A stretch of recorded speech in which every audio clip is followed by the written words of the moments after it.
অনেকদিন পর প্ল্যান করলাম যে আজকে আমরা সবাই মিলে পুকুরে গোসল করব। সেই অনুযায়ী চলে যাচ্ছিলাম আজকে আমাদের গ্রামের মাঠের ভিতরে একটি পুকুরে। পুকুরের নামটা শুনে অবাকই হবেন, কারণ পুকুরের নাম হচ্ছে কানা পুকুর। শুনেছি এই পুকুরে নাকি অনেক রহস্যে ঘেরা। তো আমরা অত পরোয়া না করে রোদ দুপুরবেলা আমরা চলে যাচ্ছি পুকুরে গোসল করতে। এদিকে আমার বন্ধু বলছে সম্পর্ক বইতে বন্ধু। যাবে। সম্পর্কের সাথে কি হয়ে যাবে? বুঝলে যাবে।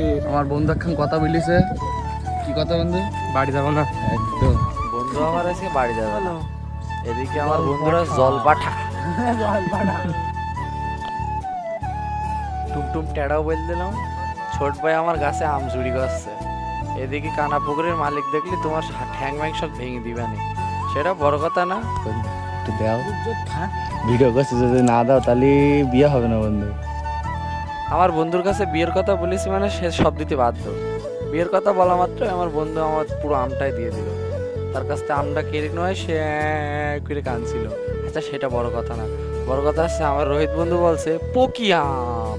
পকি আম, হ্যাঁ বন্ধু কি আম? কি আম? বন্ধুর এই কথা শুনে তো আমরা বেশ অবাকই হলাম। আম লাল হয়, কালো হয়, সাদা হয়। বন্ধু আমার বলছে পকি আম। আর এদিকে গ্রামে থাকার মজাই আলাদা, কারণ গ্রামে থাকলে এরকম ভিউ প্রতিদিনই দেখা যায়। আপনারা যদি প্রতিদিন দেখে থাকেন তাহলে নিচে একটি কমেন্ট করুন। আমরা এই জীবনে যে প্রথম সঠিক টাইমে গোসল করে আবার সঠিক টাইমে বাড়ির দিকে রওনা দিলাম। আমরা তো সঠিক টাইমে বাড়ি যাবো, আবার সঠিক টাইমে গোসল করব।